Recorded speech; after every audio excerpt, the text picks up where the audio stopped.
On July 22, 2017, America unveiled its most expensive warship, the USS Gerald R. Ford, a $13 billion marvel meant to change naval warfare forever. But beneath the headlines, 23 risky new technologies were loaded onto a single hull, triggering a cascade of failures. Now, questions haunt the Navy. Was this a historic leap or a costly mistake that could cripple US sea power?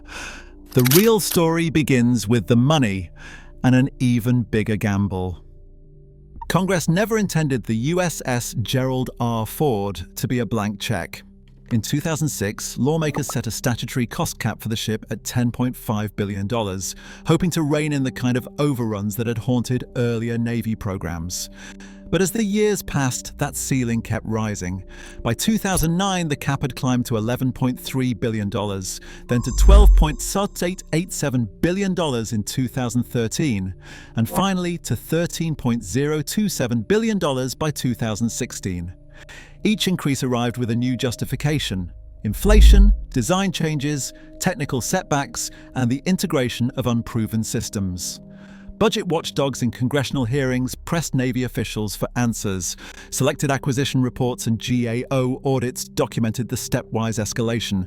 One armed services staffer, flipping through a stack of budget justifications, pointed to the line items. Cost growth blamed on EMALS, advanced elevators, and the new reactor plant.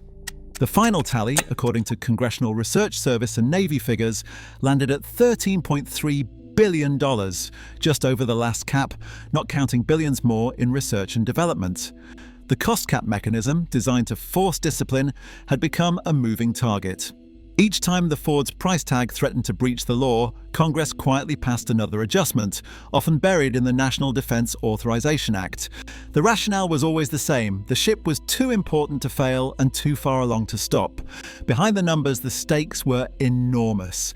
Every extra billion for the Ford meant less for destroyers, submarines, or the next generation of unmanned vessels. Budget analysts warned that these trade-offs weren't just accounting exercises, they shaped the future of the entire fleet. By the time the Ford was commissioned on July 22, 2017, the Navy had poured more money into a single hull than any warship in history. The dollars were real, the deadlines less so, and the risks, buried in the fine print, were about to surface. The promise of the Ford-class carrier rested on a single, audacious bet: that 23 never-before-seen technologies could be built, tested, and made to work together on one ship. Navy acquisition leaders, backed by Pentagon planners, called it a leap into the future, a way to deliver a generational jump in combat power, automation, and efficiency. The idea was to avoid the piecemeal upgrades of the past. Instead, every critical system would be new: propulsion, launch, recovery, weapons handling, radar, and ship control. The centerpiece was the A1B reactor, designed to deliver roughly 700 megawatts of electrical power, far more than the Nimitz class. That extra energy would feed not just today's needs, but tomorrow's directed energy weapons and high-powered sensors. The list of innovations reads like a catalogue of ambition: the electromagnetic aircraft launch system, advanced arresting gear, dual-band radar, a zoned all-electric power grid, 11 advanced weapons elevators, and a fully reimagined flight deck. Below the waterline, digital turbine generators and a new machinery control system promised quieter, more efficient operation. On every deck, automation replaced manual routines, from firefighting to aircraft refueling, from cargo handling to environmental controls. Even the accommodations were overhauled, with improved berthing and amenities meant to attract and retain a smaller, more technically skilled crew. Each system had its own development team, its own schedule, and its own technical hurdles. But the Program Executive Officer for Carriers insisted that bundling them would save money and time in the long run. Acquisition memos from 2005 to 2007 show the logic: field all the innovations at once and avoid the cost of running legacy and new systems side by side. Some engineers and oversight staff warned about the risk. 23 new systems, none mature, all dependent on each other. If one failed, the rest could suffer. But the official briefings pressed ahead, citing the need for a ship that could dominate for half a century. The gamble was set, the hull was laid in 2009, and the clock started ticking. On the Ford's flight deck, the heart of carrier operations depends on a new kind of muscle, the Electromagnetic Aircraft Launch System, or EMALS. Unlike the steam catapults that power generations of launches, EMALS uses linear induction motors to hurl jets from the deck with electric force. The promise was precise control, less wear on aircraft, and a higher sortie rate, up to 25% more launches per day. But in practice, the system's reliability has fallen far short of what combat commanders require. Director of Operational Test and Evaluation logs tell the story in hard numbers. During shipboard trials between 2017 and 2020, EMALS averaged just 181 launches between major failures. The Navy's own requirement was more than 4,000. Each breakdown didn't just mean a pause for diagnostics. On multiple occasions, aviation bosuns, mates and engineers worked through the night, cycling power, running system checks and combing through error codes. When the launch system locked up, the entire flight deck went quiet. No planes launched, no recoveries scheduled. The mission stopped cold. One high-profile incident, documented in a 2020 DOT&E report, saw a power transient trigger a system-wide shutdown. For 5 days, not a single aircraft left the deck. Maintenance logs from that week detail repeated attempts to reset the system, each time the same error. Engineers traced the fault to a surge between the A1B reactor and the ship's electrical grid, a problem with roots in both hardware and software. General Atomics, the system's builder, dispatched civilian tech reps to the ship to help isolate the cause. The fix required a software patch and a new operating procedure for manual resets. But the underlying vulnerability, the risk of power spikes, remained. Reliability audits from the Government Accountability Office and Navy Test Commands show a pattern. As soon as the launch count rose, so did the odds of a critical failure. By late 2022, after a series of hardware tweaks and software updates, the mean cycles between failures improved to about 600. Still, that figure lagged far behind the operational target. Each time the system failed, the crew faced a choice: wait for contractor support or attempt a workaround using procedures that weren't part of the original design. For the sailors on the flight deck, the effects were immediate. Training flights scrubbed, carrier qualifications delayed. Morale strained as crews realized that despite the Ford's state-of-the-art technology, the ship could be sidelined by a single fault in its launch system. The logs show how quickly a technical promise can become a vulnerability. When EMALS goes down, the Ford's most basic mission, putting planes in the air, goes with it. The numbers stamped in official test reports leave little room for doubt: 181 launches between failures against a standard of over 4,000. In the world of naval aviation, that gap isn't just a statistic, it's a warning. Weapons movement on the Ford-class carrier was supposed to be seamless. 11 advanced weapons elevators, powered by electromagnetic drives, were built to shuttle bombs and missiles between the magazines and the flight deck in minutes. The design promised a leap in efficiency, faster arming, fewer crew, and less waiting for pilots. But the reality inside the ship was far more complicated. On a winter night in 2018, an ordnance pallet weighing nearly 3 tons jammed between decks. The elevator's sensors flagged a misalignment, then froze. With live munitions suspended in the shaft, handlers and shipyard engineers rotated in shifts for over 24 hours, working under red lights and strict safety protocols. Every attempt to manually lower the load risked a catastrophic drop. Maintenance logs from that week record a string of failed resets, sensor overrides, and mounting frustration. The elevator's digital control system, meant to simplify diagnostics, only added layers of cryptic error codes. No one left their post until the pallet was finally secured, by hand. This wasn't an isolated case. Throughout 2018 and 2019, reliability charts from the Government Accountability Office tracked elevator after elevator offline for days or weeks. At one point, not a single weapons elevator was fully certified for regular use.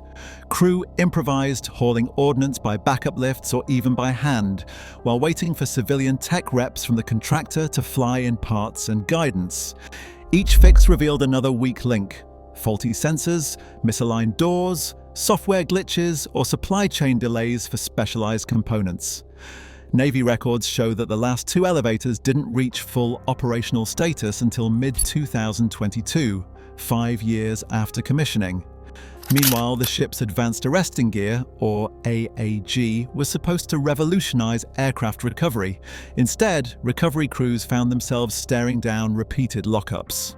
The AAG's digital controls and new energy absorbers were intended to handle a wider range of aircraft, but in testing, the system failed after as few as 48 arrested landings. Unscheduled lockups halted flight operations, sometimes for hours. Each incident triggered a scramble, engineers poring over diagnostic screens, techs running manual resets, and calls to General Atomics for remote troubleshooting. The mean time to repair could stretch from hours to days depending on the fault. Even after rounds of software patches and hardware swaps, DOT and E reports continued to warn about persistent risk through 2024. The ship's electrical backbone, powered by the new A1B reactors, was supposed to tie these systems together. Instead, power transients and electromagnetic interference often made troubleshooting harder. Fault isolation was a guessing game, with shipboard engineers relying on incomplete diagnostic tools and again, outside contractor support. Each time a system failed, the consequences rippled outward. Ordnance stuck below decks, flight ops delayed, and operational tempo lost. For the sailors and techs on the Ford, every day brought a new troubleshooting routine, another round of error codes, and the knowledge that the world's most expensive warship could be sidelined by a jammed elevator or a frozen arresting gear. The promise of automation had turned into a cycle of workarounds and waiting, with the crew caught in the middle. Long hours in the machinery spaces and on the flight deck became routine as the Ford's crews struggled to keep pace with the ship's unpredictable systems. Sailors tasked with maintaining the electromagnetic launch and arresting gear found themselves cycling through troubleshooting manuals and error logs, often with little to show for their efforts. When the launch system failed, it wasn't just a technical setback. It meant cancelled training flights, lost carrier qualifications, and days spent in a holding pattern. For junior aviation boatswain's mates, the promise of cutting-edge technology quickly gave way to a reality of constant resets and mounting frustration. Morale suffered in ways that don't show up in official readiness reports. Maintenance teams worked through the night, sometimes relying on civilian contractors flown in at short notice to diagnose faults that shipboard tools couldn't isolate. In exit interviews and informal conversations, some sailors described a sense of futility, trained for operational tempo, but stuck in a cycle of workarounds and waiting. One propulsion technician recalled spending more time learning new reset procedures than actually running the plant. Others, facing repeated system failures, quietly filed transfer requests or considered early separation, looking for assignments where their skills wouldn't be spent fighting the same problems day after day. Deployment calendars tell part of the story. The Ford missed its initial rotation with the carrier strike group, forcing the Navy to reshuffle schedules and extend deployments for other ships. Each delay rippled through the fleet, affecting training, leave, and family plans for thousands of sailors. The maintenance burden fell hardest on those responsible for the ship's most temperamental systems. Ordnance crews, unable to rely on the advanced weapons elevators, sometimes moved munitions by hand, risking both safety and fatigue. Senior chiefs and division officers tried to hold the line, but the strain showed up in retention numbers and the growing difficulty of recruiting experienced technicians for follow-on Ford-class hulls. The opportunity cost stretched beyond the Ford's own crew. Every missed deployment and every lost day at sea meant less time for training new pilots and aircrew, less presence in critical regions, and more pressure on an already stretched Navy.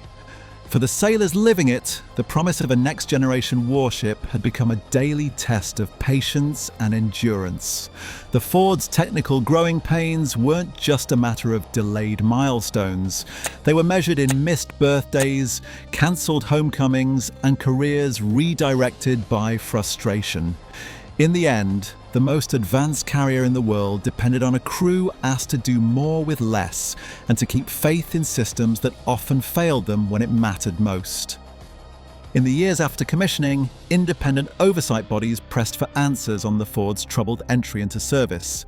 Government Accountability Office reports released annually from 2018 through 2023 catalogued a parade of unresolved deficiencies. The 2023 GAO audit described the Ford as still falling short of key operational requirements with persistent reliability gaps in core systems.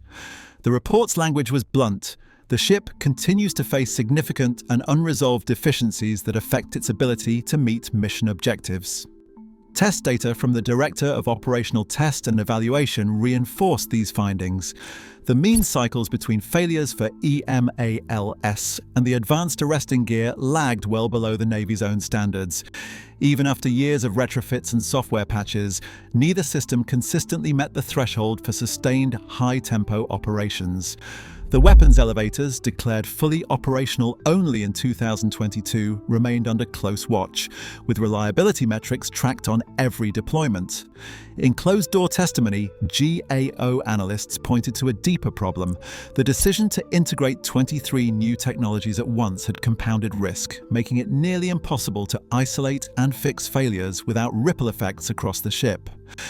Internal Navy memos, reviewed by congressional staff, showed how each system's shortcomings forced workarounds that undermined the carrier's promised efficiency and sortie rate. The oversight community's verdict was clear. The Ford's bundled innovation model had traded schedule and cost discipline for a gamble on future capability, one that had not yet paid off.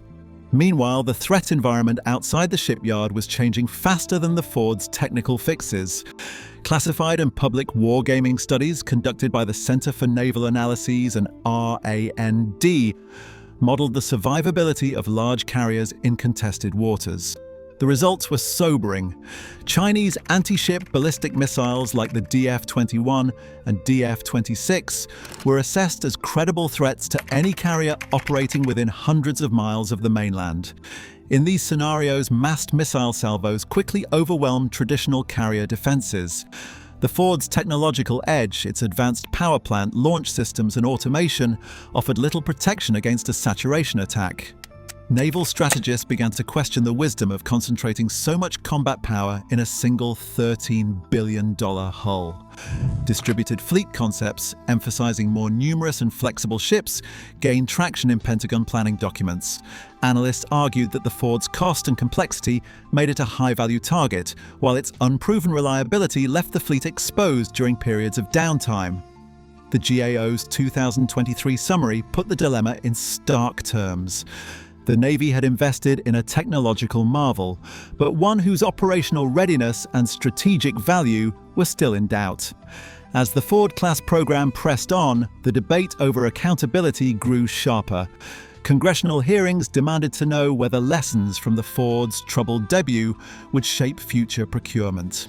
The final question, whether the Navy's flagship investment had delivered on its promise or simply absorbed resources at the expense of a more resilient fleet, remained unresolved, hanging over the next generation of American sea power. The USS Gerald R. Ford was commissioned in July 2017 after more than 12 years of development and a final construction cost of $12.9 billion. The Navy bundled 23 new technologies into one ship, a move described in acquisition memos as unprecedented.